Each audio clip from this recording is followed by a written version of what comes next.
Growing, Indians are growing because we are seeing कि किस तरह से वो अपने काम को पूरे तरीके से कर रहे हैं, किस तरह से लोगों को वो बेटर अपॉर्चुनिटीज प्रोवाइड कर रहे हैं, किस तरह से वो कह लें कि अपनी इंटरनेट सर्विसेज को बहाल कर रहे हैं। अगर उनके मुल्क में कोई सिचुएशन होती है तो नजर आया कभी उनके इलेक्शन से कभी इंटरनेट डाउन नजर आया आपको?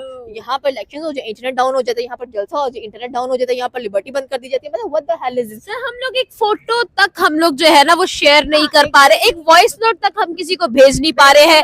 अगर मुझे घर जाना तो मुझे सोचना पड़ेगा कि भाई क्या होगा, किस रास्ते को इख्तियार किया जाएगा।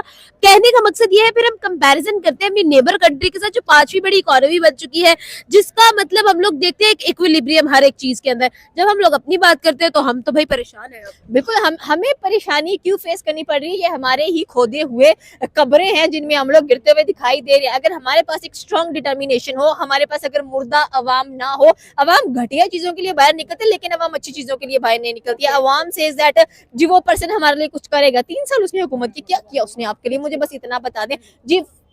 इंटरनेशनली लोग उसका नाम जानते हैं यार, वो तो क्रिकेटर था तब भी जानते थे, कब नहीं लोग उसका नाम जानते? मुझे तो वसीम अकरम का भी वो तो वसीम अकरम जानते हैं। जब एक बंदा स्पोर्ट्स में अच्छा, वो स्पोर्ट्स को हैंडल कर ले आगे, कहे कि भाई मुझे पीसीबी का चेयरमैन बना दो, तुम्हें प्राइम मिनिस्टर बना के कौन सा तुमने की खटिया है? मुझे मतलब वो कहते हैं ना पंजाबी में की खटिया, तो सानू भी वो चीज दस, मतलब हमें नजर नहीं आया कुछ भी। एंड आई थिंक सो कि he is the most frustrated person of the Pakistan, जो कि कह रहा था कि मुझे एक प्राइम मिनिस्टर बना दो, मैं ये कर दूंगा, मैं वो। तुम पूरा साल नून लीग के पीछे भागते रहे, वो तुम्हारे पीछे भाग रही है। मतलब चूहे बिल्ली का खेल पाकिस्तान में चलते रहने, ये टॉम एंड जेरी शो है, एंजॉय करो। अवाम पिस रही है, अवाम की गलती है, अवाम ने पिसना ही है, क्योंकि अवाम एक नंबर की घटिया तरीन है। इसको कोई असर नहीं है कि भाई हम अच्छी चीज के पीछे भागे, गंदी चीज के पीछे हमें नहीं भागना है।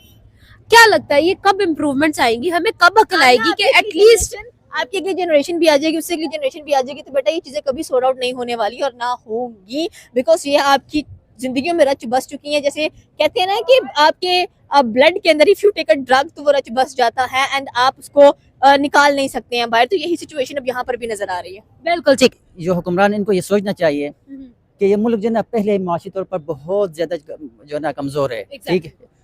अवाम जो है ना बहुत ज़्यादा परेशान है, बिजनेस यहाँ पर ने, कारोबार यहाँ पर ने, ठीक है।